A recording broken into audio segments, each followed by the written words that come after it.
There's a warmth to it. There's an energy to it. It's just phenomenal.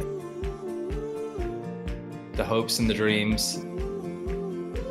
I'll start with the passion. Like, there's a huge emotional part. The Watson family, very, very competitive. It's undoubtedly Sam. Welcome to EquiRatings, a venting podcast, and listeners, we have an Ask Sam Anything podcast for you today. I did a question and answer pod on my grassroots show with Sam, and we had so many questions come in that were grassroots related, but also about eventing and also just questions in general. So we thought we'd do a whole Ask Sam Anything series. So this question I absolutely love, and I think it's one that a lot of people are going to be interested in because I know that you are a very good eventing manager player. What stats do you prioritise when you pick your eventing manager team? I love this one. And actually, we should be getting Jordan Bricker on when it comes to strategy and price, because there's two sides to eventing manager. There's the initial thing of getting in early and trying to build your budget. And there you're actually just trying to pick popular horses. So if you want to get in early ahead of the transfer window, the skill is predicting who's going to be popular. And like, I've got that wrong in the past. Like, Oliver Townend is, I find, a really hard person to predict because sometimes his horses fly because we know, like Oliver at Burnham Market, and everyone is just like, he's going to go.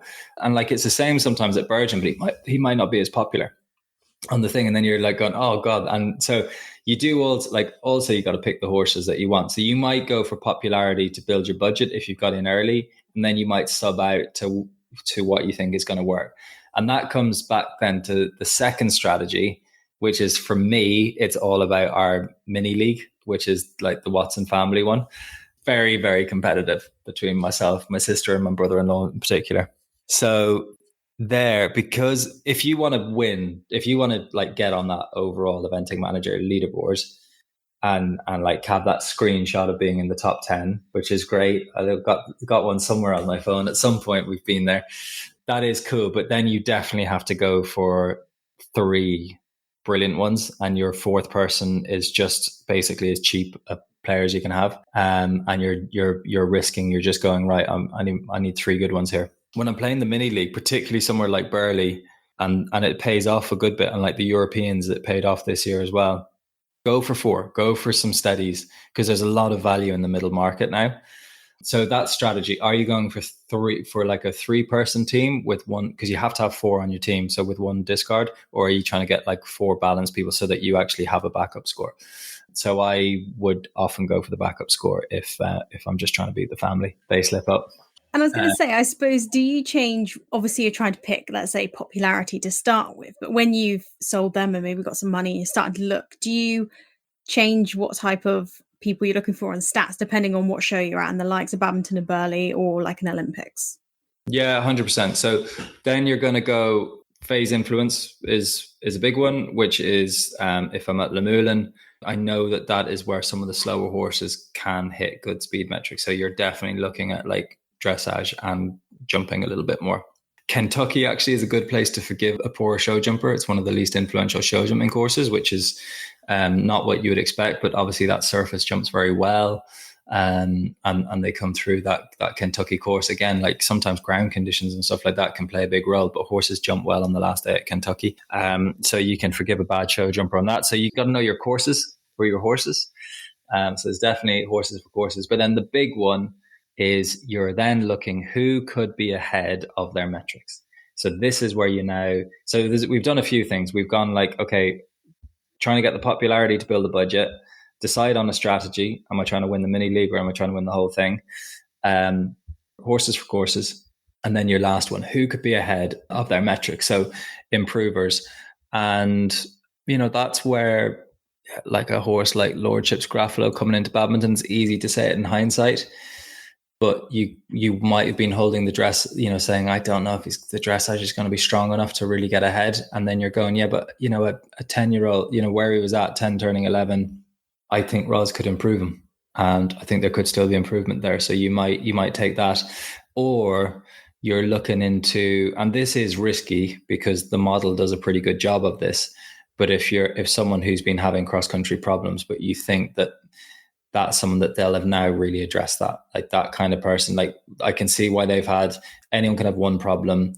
I can see why they might have had the second problem. That person won't let a third problem. They'll have done so much homework, so much schooling, and I know that they'll get the form on track, and this course will suit them. So you're basically just taking on the model and taking an opinion, going, I can see why this horse is priced a little bit lower, because there's a weakness in there, but I actually think that weakness is now about to change. So that's, to be honest, that's the most fun part, is having an opinion, taking on the stats, taking on the prediction model. Well, Sam, thank you so much for coming on and sharing your insight today. We really, really appreciate it. Thanks for having me, Rosie, and thanks everyone. Thanks listeners, and we love listening to the feedback as well. Love reading the feedback, the thoughts. Very, very welcome to be challenged on things. The great Winston Churchill said, "The person who doesn't change their mind is never going to change anything." So it's good to have debate, and the sport needs it. So hopefully this has been enjoyable and useful. Well, listeners, if you have any questions, don't be afraid to send them in, either on the Discord group or message us on Instagram, Facebook. Send in your questions. We'd love to hear from you, and keep your eyes peeled to see what question comes next. Welcome to Quickfire Questions with Fairfax and Favour, where we will be putting some quickfire questions, as the name might suggest, to some of the best riders in the business. And today's guest is the 2020 USCA Leading Rider of the Year. It is Liz Halliday-Sharp. Liz, are you ready? I'm ready. What was your favourite event? Buccalo, 100%. What Fairfax and Favour boot would you wear to a trot up? Well, that's a big question, because I wear a lot of different ones, but my main go-tos would be the heeled Regina, the Amira, and of course the Kensington as well. What is the best piece of advice that you have ever been given? It was actually from my dad, who told me to never be afraid to take risks. What was your first ever Blue Box delivery? It was a beautiful pair of navy blue heeled Regina boots. Liz Halliday-Sharp, thank you very much for going under our quickfire questions with Fairfax and Favour. Thank you. It's been my pleasure.